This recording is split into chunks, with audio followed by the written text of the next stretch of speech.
Hello, everyone. Welcome to the Religion Unplugged podcast, your one-stop shop for all the best religious news and culture. I'm your host, Joseph Holmes, film critic, culture critic, #1 expert on all things faith and film as determined by me.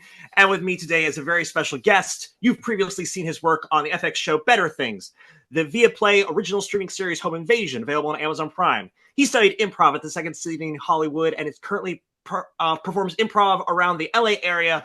He studied at the AMDA College and Conservatory of Performing Arts in Hollywood. There he perfected his acting craft as well as found a love for screenwriting, film editing, poetry, and playwriting.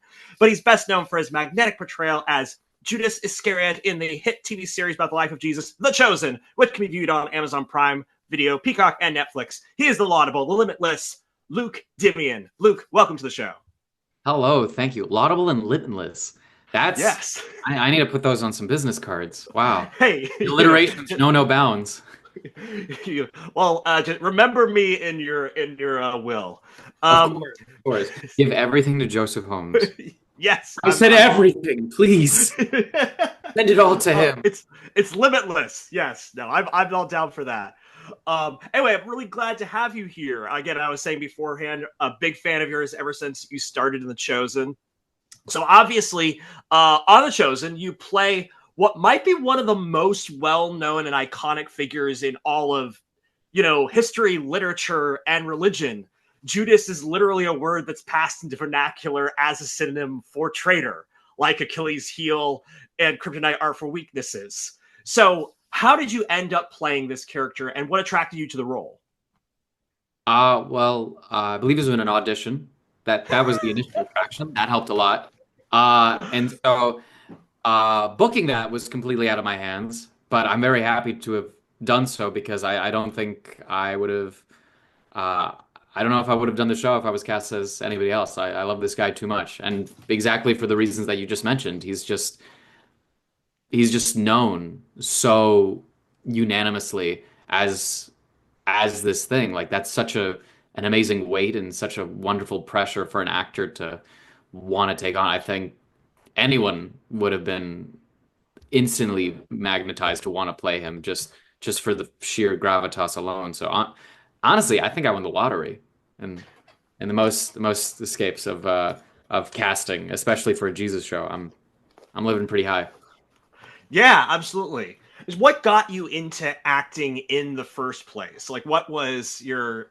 Was it just something as a little kid you were always wanting to do it? What was the impetus? Yeah, I think I was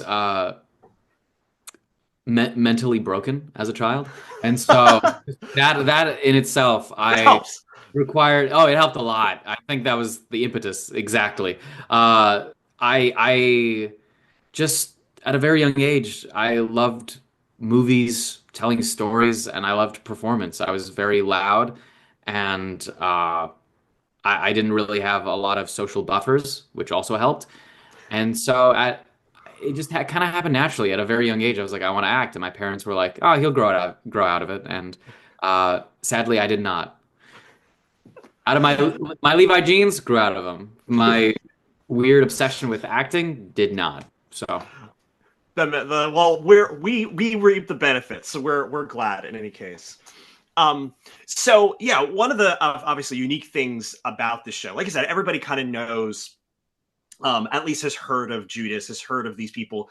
But one of the unique things about doing it as a TV show is that you really do get a chance to watch these characters develop, which is really cool for somebody like Judas because he has like really biggest like character arcs like of almost any character in the sense that he starts out as one of the 12, one of Jesus's people, one of his close friends, and then ends up being the traitor. Spoiler alert for a 2,000-year-old book. But kind of like you said, kryptonite? It hurts Superman? Wow, I didn't know if they were going to do that. James Gunn is really risky for that. I didn't think that could exist. That's crazy. Yeah. Batman's parents die? Yes. So what was your process of developing this character for the screen in collaboration, obviously, with the writers, but just like finding the humanity of this person that we all kind of think we know so well.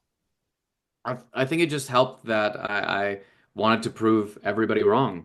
I think there's just this innate uh, feeling and mentality that comes with the Christian community, which is almost ironic about an entire religion of faith, love, kindness, and forgiveness. There's such a vitriol and hate and disdain historically and culturally within the communities to just bash on this dude.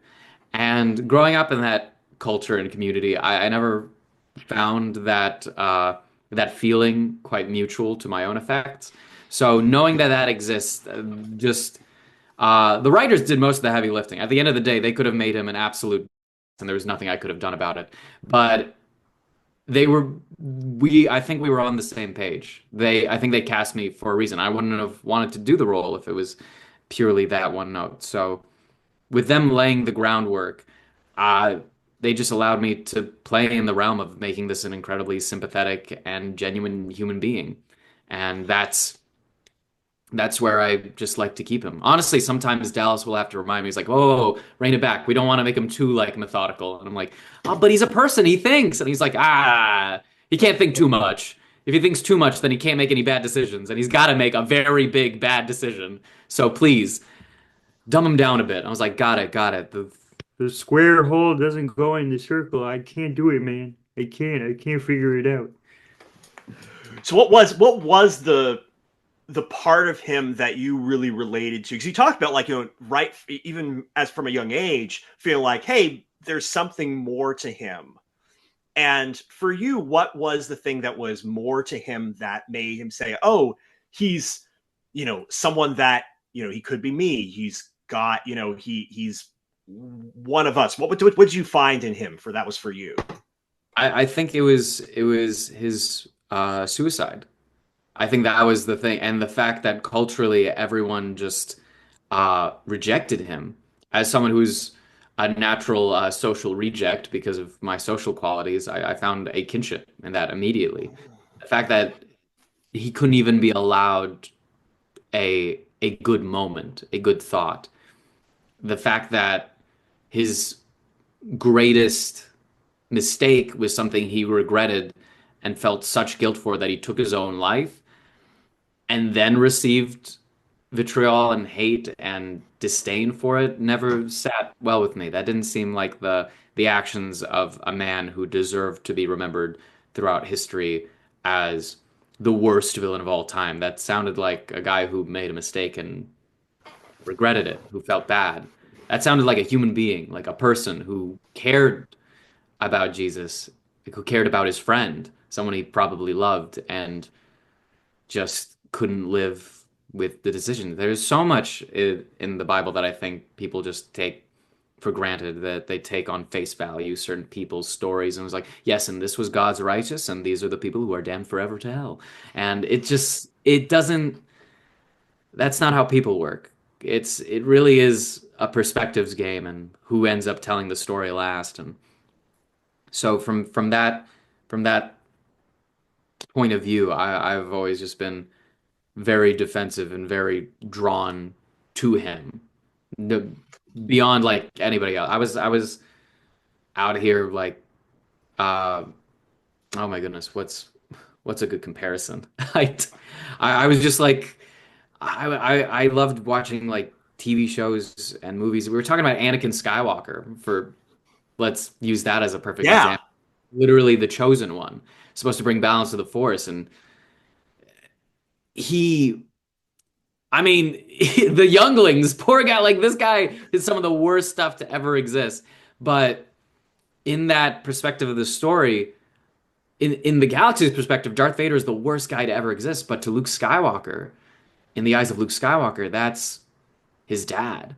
That's the Jedi Knight who could have been. To Obi-Wan, that's his brother. But could you imagine what Darth Vader sees when he looks in the mirror? What does he see? Does he see Anakin Skywalker, or does he see the guy who's committed all these atrocities in the name of love or the name of galactic peace? That fear, that anxiety, and I think that fear and anxiety also translates and sits with Judas a lot, and that's what I find so interesting about him. Yeah, that's really cool. I've had these conversations in Bible study where it's kind of like, both Judas and Peter betrayed Jesus the same night. And the only difference, perhaps you could say, is that one sought forgiveness and the other didn't. And that's a really thin line between stories. So before we go, I want to just ask, season 5 this is what is happening. Is there anything that you're really excited for people to see in this season that you can tell without getting into spoilers? I